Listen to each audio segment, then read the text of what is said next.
বৰ্তমানতো হৃদয়তে থৈছোঁ, এতিয়া বাহিৰত থোৱা নাই নহয়। এতিয়া বাহিৰত কেনেকৈ থ'ম? গোটেইখিনি লেতেৰা। ভগৱানে কৈছে কলি যুগত মই থাকিবলৈ জেগা নাই, তোমালোকৰ আত্মাতে ঠিল হৈ থাকিম।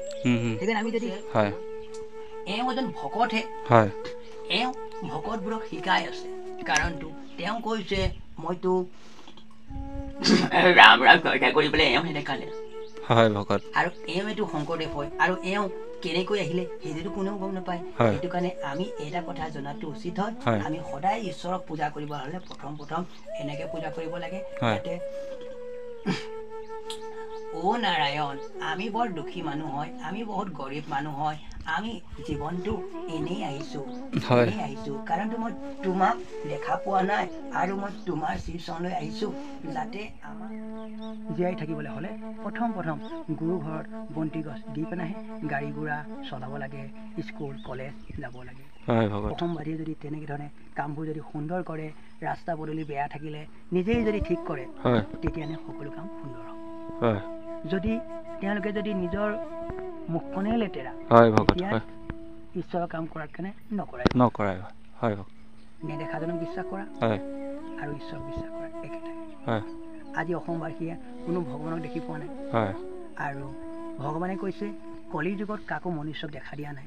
সেইটো কাৰণে কৈছে আমি হিন্দুসকলে, যি আমাৰ হিন্দু সমাজসকলে আমি এটাই জনাটো উচিত হয়, এজন গুৰু বুলি ধৰি ল'লে যাতে আমি যিজন সৰুৰ পৰা পাই আহিছোঁ সেইজন গুৰু লৈ লোৱাই ভাল হয়। ধন্যবাদ ভকত ইমানখিনি সময় দিয়াৰ বাবে। নমস্কাৰ and welcome back to my YouTube channel. কি খবৰ আপোনালোকৰ? আশা কৰোঁ সকলোৱে ভাল। আজি আকৌ এটা নতুন ভিডিঅ' লৈ আপোনালোকৰ মাজত। আজি ভিডিঅ'টো বহুত বেলেগ ধৰণৰ হ'ব, কাৰণ আজি আপোনালোকক মই এনেকুৱা এজন ব্যক্তি বা এনেকুৱা এজন ভকতক লগ কৰাম, যোনজন ভকত আমাৰ নিচিনা সাধাৰণ নহয়। তেওঁৰ যি শক্তি, তেওঁৰ যি ভগৱানৰ প্ৰতি ভক্তি, সেই ভক্তিখিনি আপোনালোকক দেখাম, আৰু আপোনালোকে যেতিয়া ভিডিঅ' মাধ্যমেৰে তেওঁক লগ পাব তেতিয়াই গম পাব তেওঁৰ শক্তিৰ বিষয়ে। আৰু আজি দিনত এই যি অন্ধবিশ্বাসৰ লগত বহুতো এনেকুৱা বিষয়বোৰ যে আজি উত্থাপন হৈ আছে আমাৰ ৰাইজৰ মাজত, সেই বিষয়বোৰৰ বিষয়েও আজি তেওঁৰ লগত কথা পাতিম, আৰু সমাজখন কোন দিশে গৈ আছে, কেনেকৈ সমাজখন কোন দিশত আহিব লাগে, সেই বিষয়ে আজি কথা পাতিম। আৰু ভিডিঅ'টো ভাল লাগিলে লাইক শ্বেয়াৰ কমেণ্ট কৰিব, আৰু পাৰিলে তেওঁৰ ওচৰত আহিব তেওঁক লগ কৰিবলৈ। আৰু মই যিহেতু লগ পাই থাকোঁ, মই বহুতবাৰ তেওঁৰ ওচৰত যাওঁ জ্ঞান ল'বলৈ, আৰু ঠিক আজি ভিডিঅ'টো জ্ঞানৰ বাবেই হয়, আৰু মোৰ বাবে তেওঁ এজন জ্ঞানৰ গুৰু। ঠিক আছে, আগলৈ দেখাম, চাই থাকিব। আৰু এতিয়া ওলাইছোঁ ঘৰৰ ওচৰৰ পৰাই ভিডিঅ'টো লৈছোঁ, আৰম্ভণি কৰিছোঁ, আৰু এই গৈ থাকোঁতে জাৰ্ণিটোত কি থাকিব আপোনালোকক দেখাম, চাই থাকিব। পাই গ'লোহি তেখেতৰ ওচৰত, আৰু যাম এফালেদি।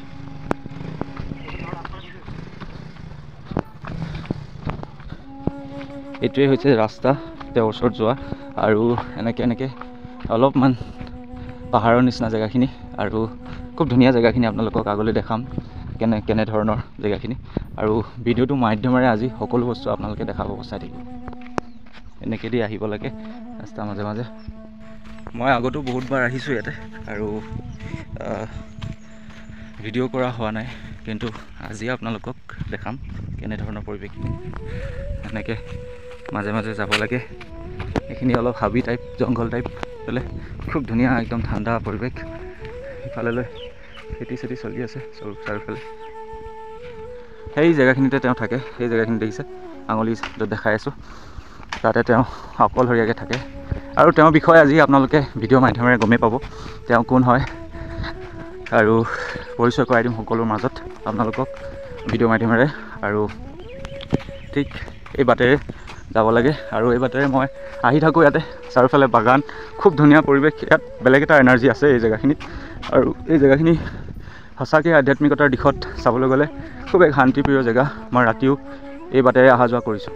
তো ভকতৰ ওচৰত গৈ আছোঁ, গৰম বহুত বেছি, কিন্তু গৰম হ'লেও আজি আপোনালোকক দেখাম আধ্যাত্মিকতাৰ দিশত বহুতো কথা পাতিম, আৰু যিবোৰ সমাজখনত যিমানবোৰ বিশৃংখলতা চলি আছে তাৰ বিষয়েও কথা পাতিম।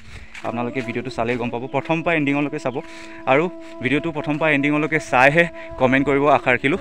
আৰু ব'লক এতিয়া দেখাই থাকিম আগলৈ। এইফালে ভকতে নাম লৈ আছে, আৰু তেওঁ বহুত খেতি কৰিছে, জিকা খেতি, তৰৈ খেতি, এনেকৈ বহুতো খেতি কৰিছে। তেওঁ খেতিবোৰ চালে আপোনালোকে গম পাব কিমান ধুনীয়া ধুনীয়া খেতি কৰিছে তেওঁ। আৰু এই খেতিবোৰৰ বিষয়েও আপোনালোকক জনাম। এই ৰাস্তাটো আৰু এইফালে এখন নিজৰা পানী বৈ আহিছে, ক'ৰ পৰা বৈ আহিছে তেখেতক সুধিম আজি, গোটেইখিনি জনাম আপোনালোকক, চাই থাকিব।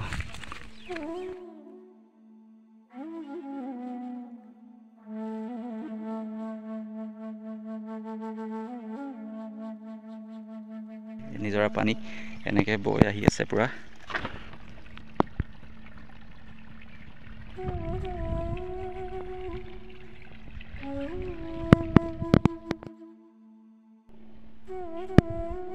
এইখিনি ঠাইতে তেওঁ থাকে আৰু খেতি কৰি আছে। এইফালে চাওক বিভিন্ন মানে ইয়াতে জিকা খেতি কৰে।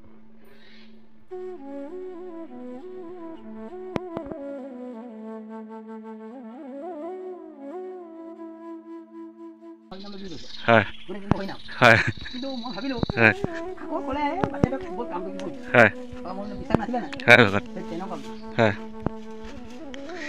বোলে কৈ কাইলৈ এইটো হ'ব দেই হয় কিন্তু মই হ'ব নে হ'ব কোনো ঠিকান নাই হয় কাম কৰি থাকোঁ হয় পাছত গম পাওঁ কামটো হয় দেই হয় মানে আমি মনিছো হয়নে হয় বিশ্বাস নাই বিশ্বাসটোৰ প্ৰতিহে আমাৰ হেৰি হৈ যায়। বিশ্বাস দিব মানে ভগৱানটো হয় যেনেকৈ এতিয়া মই এতিয়া ভগৱান নাই হয় ভাবোঁ নাই হয় তেতিয়া মানে এই হৰিনামটা দিলেতো গম পাবি নহয় ভগৱান আছে নে হয় হয় তেতিয়া মই গম পাওঁ মানে মইতো হৰিনাম গাব নাজানো হয় তেতিয়া হৰিনামটো দি দিয়ে নাই হয় তেতিয়া মই মোৰ বিশ্বাস এটা হৈ যায় হয় হয় কথাটো মোৰ তেনেকুৱা হয় যেনেকৈ তোমাক এতিয়া হয়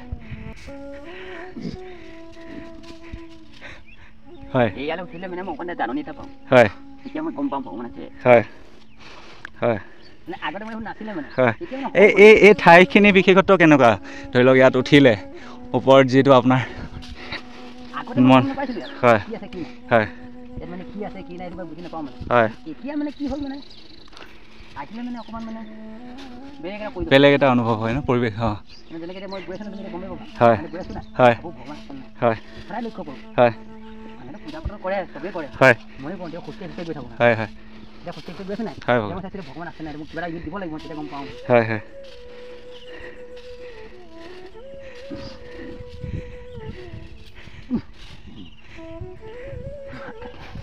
মইতো কৈ আছোঁ না ক'বলৈ তই কি জানো তাকে দাদা মোক কওঁ হয় হয় পূৰা টাপ হৈ আছে পূৰা গৰম হৈ আছে গৰম মানে ধুনীয়া গৰম হয় হয় হয় জয় মা হয় এইফালে বেক চাইডলৈ প্ৰথমবাৰ আহিছোঁ দেই ভকতে বেক চাইডে হয়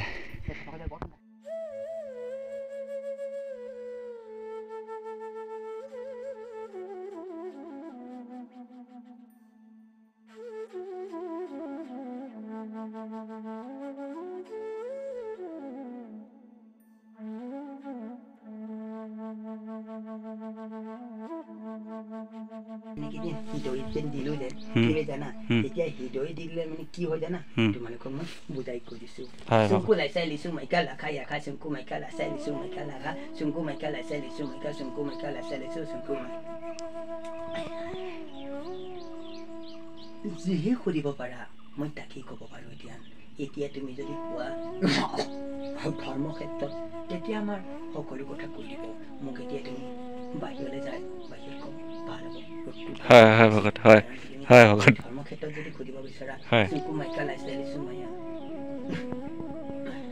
মন মন্দিৰত গৈ কোনো কাম নাই কাৰণটো আমি যদি চোৱা ভকত মন্দিৰলৈ যদি যাম প্ৰথম হৃদয়খন যদি চাফা নকৰোঁ হয় ভকত এই হৃদয়খনতে আমাৰ নাৰায়ণ আছে যদি আমি হৃদয়খনত যদি বন্তি গছি নজ্বলাওঁ বাহিৰত জ্বলাই কিবা লগ আছে কিন্তু আমাৰ আত্মাটোৱে এগছি বন্তি হয় নাই তুমি চোৱা গোটেই জীৱনত ধৰ্ম কৰি থাকা কিন্তু ভগৱানটোক ক'তো নাপাবা ভগৱানটোৱে কৈছে কলি যুগত মই আত্মাতে কাৰণটো এনেকৈ থি দিব যদি আমি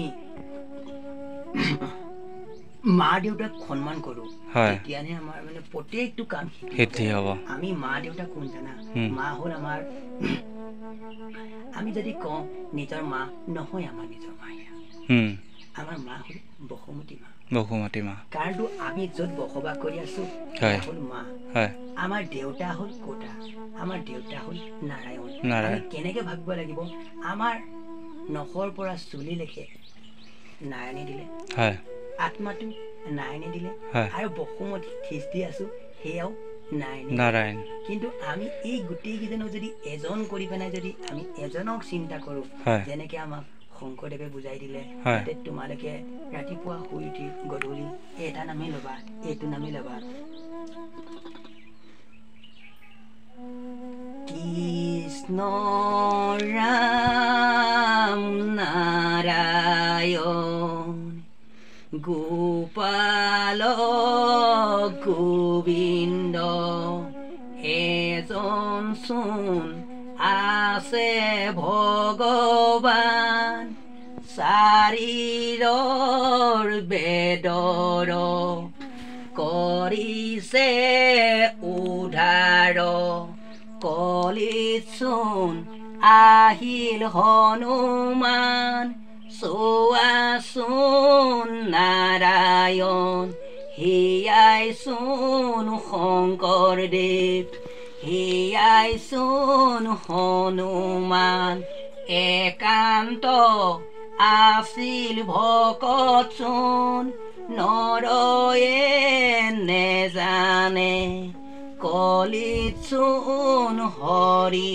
নাম কোনেনো দিলে আনিচোন একেইজন ঈশ্বৰ হয় মনুষ্যই নেজানে হনুমান আছিল নাৰায়ণ অৱতাৰ ধৰিলে ৰাৱণক বধিব জগতখন হব সুন্দৰ সেয়াই চোন শংকৰে কৈছিলে জগতত কৃষ্ণ ৰাম তুমি নাৰায়ণ গোপাল গোবিন্দ এশৰৰ উৰৰ আছিল চোন সেয়াই নাৰায়ণ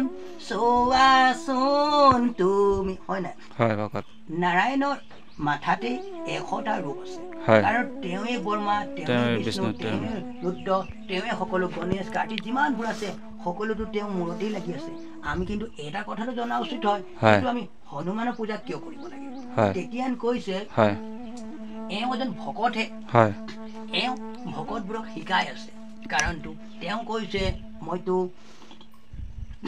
ৰাম ৰাম কৰিবলৈ এওঁ নেদেখালে ভকত আৰু এওঁ এইটো শংকৰদেৱ হয় আৰু এওঁ কেনেকৈ আহিলে সেইটো কোনেও গম নাপায় সেইটো কাৰণে আমি এটা কথা জনাটো উচিত হয় আমি সদায় ঈশ্বৰক পূজা কৰিব হলে প্ৰথম এনেকে পূজা কৰিব লাগে যাতে ও নাৰায়ণ আমি বৰ দুখী মানুহ হয় আমি বহুত গৰীব মানুহ হয় আমি জীৱনটো এনেই আহিছো কাৰণ মই তোমাক দেখা পোৱা নাই আৰু মই তোমাৰ শ্ৰীচৰণলৈ আহিছো যাতে আমাৰ মনৰ পৰা সুবোৰ অঁতৰাই দি সুন্দৰ এটা গতি দিয়ে কাৰণটো আমি দুহাতে কৰ্ম কৰিছো কোনোদিন খাবলৈ পোৱা নাই আৰু কোনোদিন আমি চুবলৈ পাওঁ কোনোদিন থবলৈ পোৱা নাই আজি ধন টকা পইচা হলেও বেমাৰ আজাৰ দিবলগীয়া হয় আমি যিমানেই ধনী হওঁ সিমানেই ধনে নজৰে আমাক এটা দিয়ক শৰীৰটো শান্তি দিয়ক নেজানো কাৰণে আমি কওঁ হে নাৰায়ণ মোৰ গৃহখন শান্তি কৰি দিয়ক হে নাৰায়ণ মোৰ গাড়ীখন শান্তি কৰি দিয়ক হে নাৰায়ণ মোৰ ল'ৰাটো শান্তি কৰি দিয়ক এই বুলি নহয় আমি নাৰায়ণক এই বুলি ক'ব লাগে হে নাৰায়ণ আমি অকৰ্ম কৰি আহিছো মুক্তি বাহিৰত যাওঁ বোলক এনেকুৱা গৰম হয় ভগৱান আজি আপোনাক আমনি দিয়া নিচিনা নহয় ভগৱান তুমি মোক কোৱাই নাই মইতো কৈ আছো না তুমি কৈছা আজি ভকতৰ লগত কথা পাতি অলপ চৰ্চা কৰিম ধৰ্ম তুমিতো প্ৰশ্ন মোক কোৱাই নাই হয় হয় হয় ঠিক আছে বলক ভগৱান আমি জানা হয় ভগৱান ভিতৰৰ পৰা ভগৱানক উলিয়াব লাগিব হয় তোমাৰ ভিতৰৰ পৰা হয় আত্মাৰে ভগৱান থাকে হয় আত্মাৰে খুচি কৰি পেলাই বাহিৰ আনিব লাগিব হয়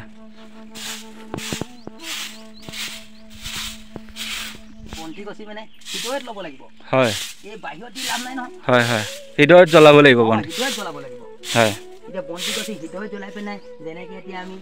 নাৰায়ণ নাৰায়ণ নাৰায়ণ হনুমানদেৱেতো এতিয়াতো হৃদয়তহে থৈছে ভগৱানক। তুমি চিন্তা এটা কৰিবা, আমি ভগৱানকতো হৃদয়তহে থৈছোঁ, এতিয়া বাহিৰত থোৱা নাই নহয়। এতিয়া বাহিৰত কেনেকৈ থ'ম? গোটেইখিনি লেতেৰা। ভগৱানে কৈছে কলি যুগত মই থাকিবলৈ জেগা নাই, তোমালোকৰ আত্মাতে ঠিৰ লৈ থাকে।